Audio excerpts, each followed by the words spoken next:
Agent 5 lakh रुपए मांग रहा है, 1200 यूरो सैलरी बता रहा है, स्टील फिक्सर की जॉब में। फूड एकोमोडेशन ट्रांसपोर्टेशन कंपनी का रहेगा। सर हमने अपनी वीएफएस में फाइल सबमिट करा दिया है। अगर उसके बीच में आप लोगों की किसी भी तरीके की पीसीसी जो है एक्सपायर हो जाती है तो उस केस में आप लोगों का वीजा रिजेक्ट हो जाएगा या फिर आप लोगों का वीजा लग के आ जाएगा। तो सर कैसे पता करें कि कोई कंपनी ब्लैक लिस्टेड है या नहीं? तो वर्क परमिट अप्लाई करने के लिए आपको खाली 74 यूरो की पेमेंट करनी पड़ती है। कंस्ट्रक्शन हेल्पर में जा रहे हैं तो बिल्कुल तैयार होकर जाना दोस्त, क्योंकि कंस्ट्रक्शन हेल्पर की जॉब बहुत ज्यादा हार्ड होती है क्रोएशिया में। मैंने भी दोस्तों मेडिकल कराया था और मैंने अपनी इच्छा के अनुसार ही मेडिकल कराया। नमस्कार दोस्तों, स्वागत है आप लोगों का ट्रैवलिंग यूरो के एक और वीडियो में। तो दोस्तों सबसे पहले आप सभी लोगों को नव वर्ष 2024 की बहुत बहुत ज्यादा शुभकामनाएं हैं। और जो भी मेरे भाई लोग मेरी वीडियोस को देखते हैं, चैनल को सब्सक्राइब करते हैं, वीडियोस को लाइक करते हैं, उन सभी लोगों को दिल से बहुत ज़्यादा धन्यवाद है। और साथ ही साथ जो भी मेरे भाई लोग वीडियोस देखते हैं लेकिन उन्होंने अभी तक चैनल को सब्सक्राइब नहीं किया, उन लोगों को भी बहुत ज़्यादा थैंक यू। और साथ ही साथ आप लोगों से रिक्वेस्ट भी करना चाहूँगा कि आप लोग वीडियोस देखते हैं, साथ ही साथ आप लोग चैनल को भी सब्सक्राइब करें ताकि मेरे को और ज़्यादा मोटिवेशन मिले आप लोगों के लिए और ज़्यादा इंफॉर्मेटिव वीडियोस बनाने के लिए। तो दोस्तों अब आ जाते हैं अपने मेन टॉपिक पे कि आज की वीडियो कौन से टॉपिक के ऊपर होने वाली है। तो जैसा कि आप लोगों ने थंबनेल में भी देखा होगा, मेरे पास बहुत ज़्यादा आप लोगों के सवाल आ रहे थे, तो उसी से रिलेटेड मैंने सोचा आप लोगों के लिए कंप्लीट वीडियोस ले आऊं। जितने भी आज के टाइम पे आप लोगों के मन में सवाल हैं क्रोएशिया वर्क परमिट 2023-24 से रिलेटेड, कि आप लोगों का वीज़ा कितने दिन में आएगा, वर्क परमिट कितने दिन में आएगा, एजेंट कौन सा आप लोगों के लिए सही है, आप लोगों को कितना सर्विस चार्ज आज के टाइम में पेमेंट करना चाहिए, तो इन्हीं सारे सवालों के जवाब आप लोगों को आज इस वीडियो में मिलने वाला है। तो वीडियो को पूरा देखना ताकि आप लोगों को सारी इंफॉर्मेशन पता चल जाए। इसी के साथ दोस्तों वीडियो को स्टार्ट करते हैं। तो दोस्तों सबसे पहला सवाल ले लेते हैं, आप लोगों को साइड में शो भी हो रहा होगा, अंग्रेज सिंह इनका नाम है और उन्होंने मेरे से सवाल पूछा है, sir Croatia the offer letter check करोना सीवीरा। तो जिन भी भाइयों का सवाल होता है ऑफर लेटर चेक कराने के लिए, मेरे पास बहुत ज़्यादा डीएम भी आते हैं, इंस्टाग्राम पे मैसेज आते हैं, वीडियोस के कमेंट में भी सवाल आते हैं कि सर हम लोग कैसे अपने ऑफर लेटर को चेक करें या फिर आप हमारा ऑफर लेटर चेक करा दीजिए। तो दोस्तों क्लियर कट आप लोगों को जवाब दे देता हूं मैं कि कभी भी किसी भी कंपनी का क्रोएशिया का ऑफर लेटर चेक नहीं होता है। ऑफर लेटर कोई भी कंपनी बना के आप लोगों को दे सकती है। आज के टाइम में सैकड़ों कंपनियां खुली हुई हैं जो फेक ऑफर लेटर बना के देती है। तो दोस्तों कभी भी आप लोग इस बात का ध्यान ही रखें कि ऑफर लेटर कभी चेक नहीं होता है। हाँ आप लोग अपने वर्क परमिट को चेक करा सकते हो, तो इनका जवाब मैंने ऑलरेडी वीडियो में दे दिया था, लेकिन फिर भी और ज़्यादा इंफॉर्मेशन के लिए कि जो भी मेरे भाई लोग वीडियोस देखते हैं उनको ये इंफॉर्मेशन पता चल जाए कि ऑफर लेटर कभी चेक नहीं होता। दोस्तों आप लोग वर्क परमिट को चेक करा सकते हो। साथ ही अब दोस्तों दूसरा सवाल लेते हैं, आप लोगों को साइड में शो भी हो रहा होगा। तो दूसरे मेरे भाई का सवाल आया है, इनका चहल करके नाम है, इनका सवाल आया सर स्टील फिक्सर की जॉब में स्कूल सर्टिफिकेट लगाना जरूरी है या नहीं? मेरे पास कोई भी सर्टिफिकेट नहीं है ब्रो, प्लीज रिप्लाई। तो भाई अगर आप किसी भी स्किल वर्क में जा रहे हैं क्रोएशिया में, तो उसमें क्या है आप लोगों का, अगर कंपनी जब सिलेक्शन आप लोग का करती है तो उसी समय जो है आपका वर्किंग वीडियो कंपनी मांगती है। अगर आप लोग ने वर्किंग वीडियो दी होगी तो ठीक है, अगर आपने वर्किंग वीडियो नहीं भी दी और कंपनी ने आपका सिलेक्शन एक बार कर लिया तो इसमें आप लोगों को वीएफएस सबमिशन के टाइम में कोई भी सर्टिफिकेट लगाने की जरूरत नहीं होती है। मेन आपका होता है सिलेक्शन। अगर आपको कंपनी ने सिलेक्ट कर लिया है, आपका ऑफर लेटर इशू कर दिया, आपका वर्क परमिट आ चुका है, आपका कॉन्ट्रैक्ट लेटर आपके पास आ चुका है, तो इसमें सर्टिफिकेट की कोई भी रिक्वायरमेंट नहीं होती है। वीएफएस किसी भी तरीके की सर्टिफिकेट की डिमांड नहीं करती है आप लोगों से। जो भी आप लोग अपना सर्टिफिकेट देते हैं वो एक्सेप्ट कर लेती है, लेकिन सर्टिफिकेट की कोई भी उसमें कंपलसरी नहीं है कि आप लोगों को जो है अपना सर्टिफिकेट लगाना ही लगाना है। तो इस चीज़ से बिल्कुल आप टेंशन फ्री रहिए। अगर आपने सर्टिफिकेट नहीं लगाया तो इसकी कोई दिक्कत नहीं आने वाली है, आपका 100% वीज़ा आएगा अगर आपके सारे डॉक्यूमेंट जेन्युइन आपने लगाए हैं। तो दोस्तों जो अगला सवाल आया मेरे भाई का, इनका सवाल ले लेते हैं। इनका जो सवाल है, हाय सर मेरा क्रोएशिया के लिए अप्लाई अक्टूबर 1 में हुआ था, वर्क परमिट नहीं आया, कब तक आएगा सर, प्लीज रिप्लाई मी। तो इनके अलावा जिन भी मेरे भाइयों का सवाल होता है वर्क परमिट से रिलेटेड कि हमारा वर्क परमिट कितने दिनों बाद लग के हमारे पास आ जाएगा, तो उन सभी भाइयों को मैं जवाब देना चाहता हूं। दोस्तों आज के टाइम में वर्क परमिट का जो टाइमिंग चल रहा है 3 से 4 महीने का आप लोगों का चल रहा है। अगर आप जो है जनवरी में अप्लाई करते हैं तो आप लोगों का अप्रैल तक लास्ट तक आप लोगों का वर्क परमिट निकल के आएगा। मैंने उदाहरण के तौर पे आप लोगों को बता दिया। और इन मेरे भाइयों ने अप्लाई करा है, जो मेरे भाई का सवाल आया इन्होंने अप्लाई करा है अक्टूबर 1 में, तो इनका जो है नवंबर, दिसंबर, जनवरी और फरवरी, तो इनका जो है फरवरी तक आने की उम्मीद है। आशा करता हूँ कि इनके सवाल का जवाब इनको मिल चुका होगा। तो इनके साथ साथ जिन भी मेरे भाइयों का सवाल होता है वर्क परमिट से रिलेटेड, तो आप लोग ये बात ध्यान में रख लीजिए कि 3 से 4 महीने तक का टाइम आज के टाइम में वर्क परमिट में लग रहा है। और कुछ मेरे भाइयों की किस्मत अच्छी होती है तो उनका वर्क परमिट जल्दी भी आ जाता है, लेकिन आप लोग हर किसी के साथ ऐसा मत समझिए कि उसका अगर वर्क परमिट जल्दी आ गया तो आपका भी आ जाएगा। नॉर्मल टाइमिंग 3 से 4 महीने का आज के टाइम पे लगता है वर्क परमिट आने में। तो आपको इस सवाल का जवाब मिल चुका होगा। तो दोस्तों अगला सवाल ले लेते हैं। अगला सवाल जो मेरे भाई का आया, इनका नाम है नवनीत कुमार। इनका सवाल आया कि सर माय फाइल वीएफएस में सबमिट है, मेरी पीसीसी 9 जनवरी को एक्सपायर हो जाएगी, कोई प्रॉब्लम तो नहीं है? तो दोस्तों इस चीज़ से रिलेटेड बहुत लोगों को समस्या होती है, बहुत सारे लोगों के सवाल होते हैं कि सर हमने अपनी वीएफएस में फाइल सबमिट करा दिया है और अब जो है आपका जो है आज के टाइम पे अगर देखा जाए तो वीएफएस 3 से 4 महीने का आप लोगों का टाइम ले रही है। कम से कम 90 से 120 दिन का आप लोगों का टाइम लग रहा है वीएफएस डिसीजन आने में। अगर उसके बीच में आप लोगों की किसी भी तरीके की पीसीसी जो है एक्सपायर हो जाती है तो उस केस में आप लोगों का वीजा रिजेक्ट हो जाएगा या फिर आप लोगों का वीजा लग के आ जाएगा। तो ये सारे बहुत सारे लोगों के ऐसे सवाल होते हैं। तो दोस्तों इस बात को आप लोग ध्यान रख लीजिए, एक बार आपने अपनी फाइल जो है वीएफएस में लगा दी, अपनी फाइल जो है अपनी वैलिड पीसीसी आप लोगों ने अपोस्टाइल करा के वीएफएस में सबमिट करा दी। उसके बाद दोस्तों अगर आपकी अगले महीने भी अगर आप लोगों की पीसीसी एक्सपायर हो जाती है तो इससे आप लोगों को कोई भी दिक्कत नहीं आने वाली है। दोस्तों आपको बस जो है वीएफएस सबमिशन के टाइम पे अपनी वैलिड पीसीसी पासपोर्ट ऑफिस वाली या फिर एसएसपी ऑफिस वाली अगर आप लोग लगा रहे हैं, दोनों पीसीसी अपोस्टाइल होनी चाहिए और दोनों आपकी वैलिड वीएफएस में जमा होनी चाहिए। अगर आपने एक बार जमा आप लोगों ने करा दी अपनी पीसीसी, उसके बाद अगर आपकी पीसीसी अगले 2 महीने 3 महीने बाद एक्सपायर भी हो जाती है, उससे आप लोगों को कोई भी दिक्कत नहीं आने वाली है। आपका वीजा जरूर लग के आएगा अगर आप लोगों के सारे डॉक्यूमेंट जेन्युइन हैं। साथ ही साथ दोस्तों कई लोगों का सवाल होता है कि सर जो हमारी पीसीसी है हमको क्रोएशिया लेके जानी है या नहीं। तो दोस्तों बिल्कुल आप लोगों को ये जो आपकी पीसीसी होती है चाहे वो एक्सपायर हो जाए या फिर वो वैलिड रहे, आप लोगों को ये जो है क्रोएशिया लेके जानी है। जब आप पे जाके आप लोगों की इससे टीआरसी बनाने का जब प्रोसेस चालू होता है तो आप लोगों की यही पीसीसी वहां पे काम आती है। तो दोस्तों अब अगला सवाल ले लेते हैं। अगला सवाल जो मेरे भाई का आया, इनका नाम है रॉबिन प्रिंस 6627 इनका नाम है। और इनका जो सवाल आया है, सर जी कॉन्ट्रैक्ट आने के कितने दिनों बाद वर्क परमिट आ जाता है? तो भाई अगर आप लोगों का ऑफर लेटर आ जाता है या फिर उसको कई लोग कॉन्ट्रैक्ट लेटर भी कहते हैं, कई लोग उसी को ऑफर लेटर भी कहते हैं। तो अगर आपका ऑफर लेटर आज आ गया है 1 जनवरी 2024 को, तो आपका कम से कम ये मान लीजिए आप लोग अप्रैल के महीने में जाके 3 महीने प्लस आप लोगों का वर्क परमिट आने में आज की डेट में टाइम लग रहा है। आगे जाके 5 महीने बाद 6 महीने बाद इसका टाइम कम हो जाए तो उसके लिए मैं बात नहीं कर सकता, क्योंकि आप लोगों को पता होगा हिस्ट्री में पहले के टाइम पे अगर देखा जाए तो कम से कम आप लोगों का वर्क परमिट 2 महीने के अंदर भी आ जाता था, 3 महीने के अंदर भी आप लोगों का वर्क परमिट रिसीव हो जाता था। लेकिन दोस्तों जब मैंने खुद अप्लाई करा था तो मेरा भी वर्क परमिट जो है 4 महीने के बाद आया था दोस्तों। तो अभी के टाइम पे भी वर्क परमिट का प्रोसेस यही चल रहा है, वर्क परमिट का टाइमिंग यही चल रहा है। जिन लोगों ने भी अप्लाई करा है तो उन लोगों का कम से कम 90 से 120 दिन तक टाइम लगना ही लगना है। दोस्तों आप लोग बिल्कुल टेंशन फ्री होकर रहिए, आप लोग ज्यादा जल्दबाजी मत मचाइए। 4 महीने कम से कम आपको वेट करना ही पड़ेगा। अगर आप लोगों ने किसी जेन्युइन एजेंसी के थ्रू अप्लाई कर रखा है तो आपका 3 से 4 महीने के अंदर आप लोगों का वर्क परमिट आपके पास आ जाएगा दोस्तों। तो दोस्तों अब अगला सवाल ले लेते हैं। अगला सवाल जो मेरे भाई का आया, इनका नाम है सेहज विर्क करके इनका नाम है। और इनका सवाल है, हाय सर कैसे पता करें कि कोई कंपनी ब्लैक लिस्टेड है या नहीं, प्लीज रिप्लाई मी।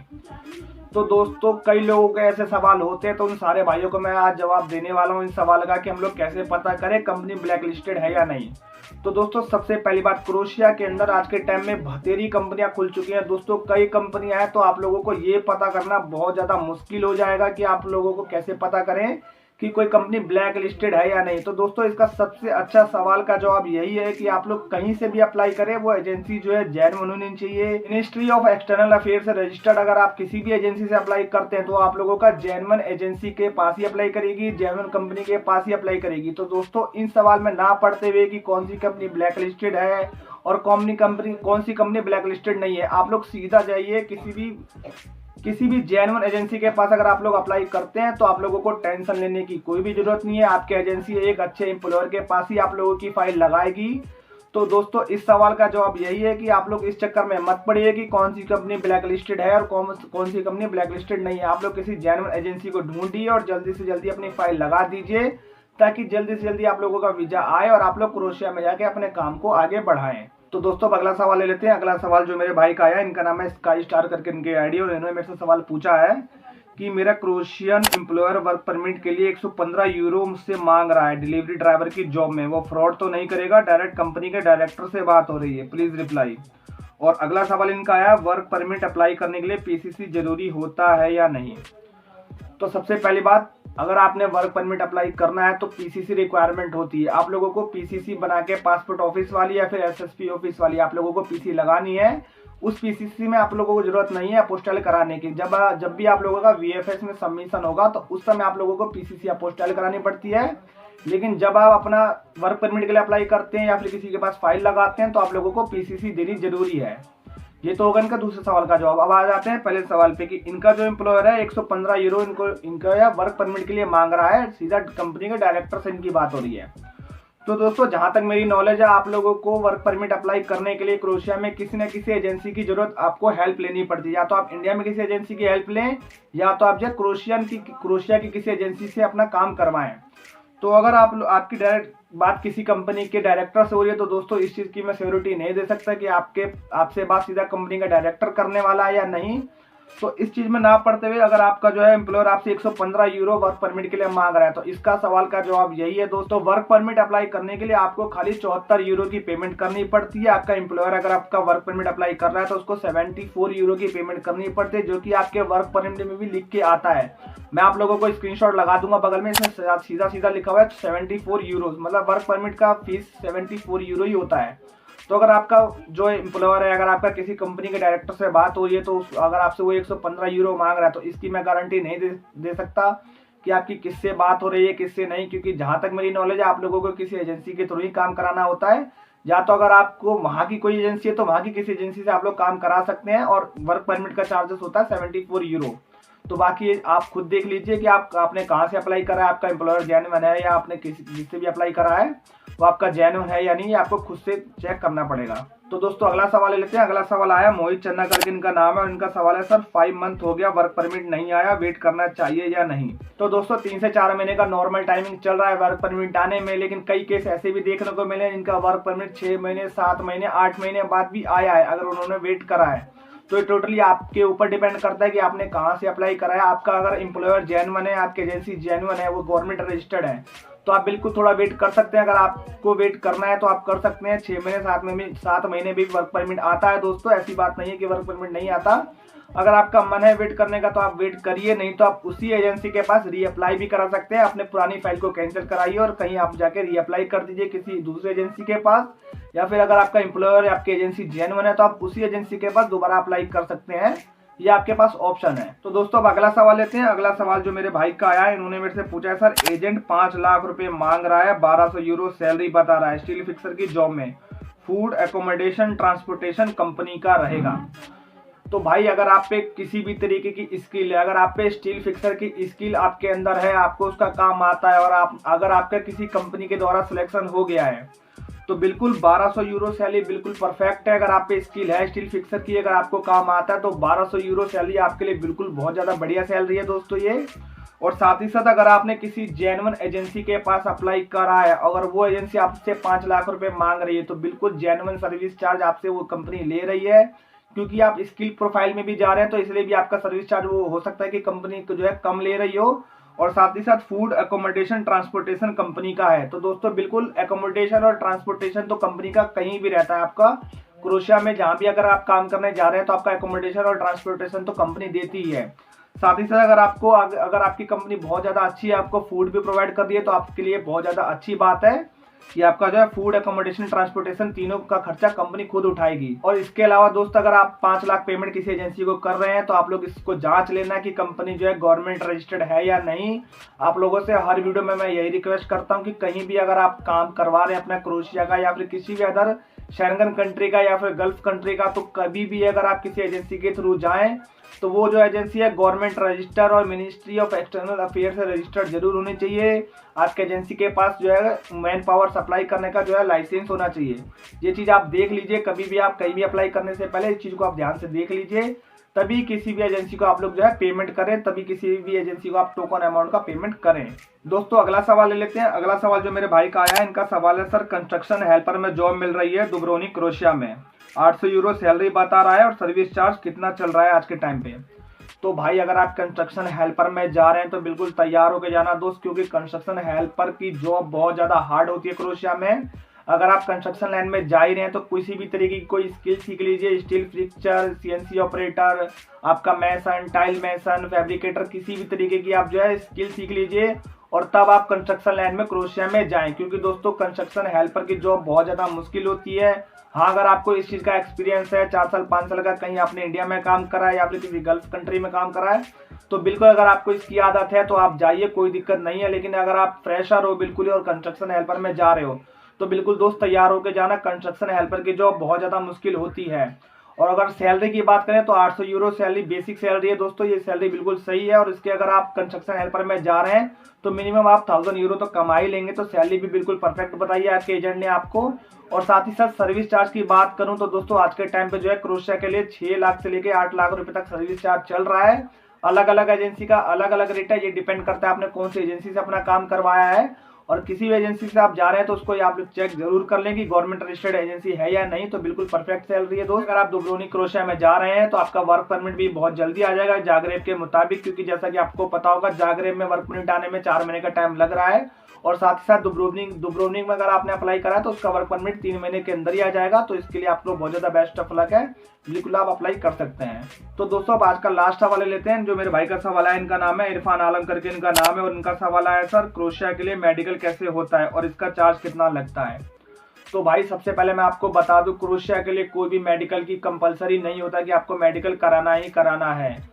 हाँ, अगर आपने किसी जेन्युइन एजेंसी के थ्रू अप्लाई करा है तो आप लोग उससे ये सजेस्ट कर सकते हैं कि आप एक नॉर्मल से मेडिकल करा लीजिए, ताकि जब भी आप क्रोशिया में रीच करें तो वहाँ पे अगर आपका मेडिकल हो तो कहीं आप अनफिट ना आ जाएं। तो इस वजह से आपको मेडिकल कराना होता है। ये कोई कंपलसरी नहीं होता, ये आपके ऊपर ऑप्शनल होता है कि आपका मन हो तो आप मेडिकल करा सकते हैं, ये कोई कंपलसरी नहीं होता है। मैंने भी दोस्तों मेडिकल कराया था और मैंने अपनी इच्छा के अनुसार ही मेडिकल कराया था कि मैं वहाँ पे जाके किसी भी तरीके की अगर मेरे अंदर कमी आती है तो वहां से जो कंपनी आपको सीधे वहां से डिपोर्ट कर देती है दोस्तों। तो इसीलिए मैंने भी अपना मेडिकल यहीं पे करा लिया था। और मेडिकल की अगर चार्जेस की बात करें तो अलग अलग एजेंसी के अलग अलग मेडिकल क्लिनिक के अलग अलग चार्जेस होते हैं दोस्तों। मिनिमम आपका 3000 से लेके 5000, 10000, 15000 तक भी एजेंसी लेती है। लेकिन मैं आपको यही सजेस्ट करूंगा कि नॉर्मल सर्विस चार्ज जो मेडिकल का आपका है 5000 रुपए तक आप पेमेंट कर सकते हैं इसका, उससे ज्यादा आप लोग पेमेंट मत करना। तो अगर आपका मेडिकल कराने के लिए आपकी एजेंसी बोल रही है तो बिल्कुल आप मेडिकल अपनी इच्छा के अनुसार करा सकते हैं, इसमें कोई जबरदस्ती वाला काम नहीं है दोस्तों। तो दोस्तों ये रही आज की वीडियो। आपके बहुत सारे सवाल मेरे इंस्टाग्राम पे, मेरे यूट्यूब पे आ रहे हैं, तो मैंने सारे सवालों को इंक्लूड करके एक आप लोगों के लिए कंप्लीट वीडियो बना दी कि आपको सारे सवालों के जवाब मिल जाए। साथ ही साथ आपको अगर वीडियो पसंद आई हो तो वीडियो को जरूर लाइक करें। अगर आप लोग मेरे चैनल पे नए हैं तो चैनल को सब्सक्राइब कर देना दोस्तों। मिलते हैं एक नई वीडियो में, जब तक के लिए राम राम।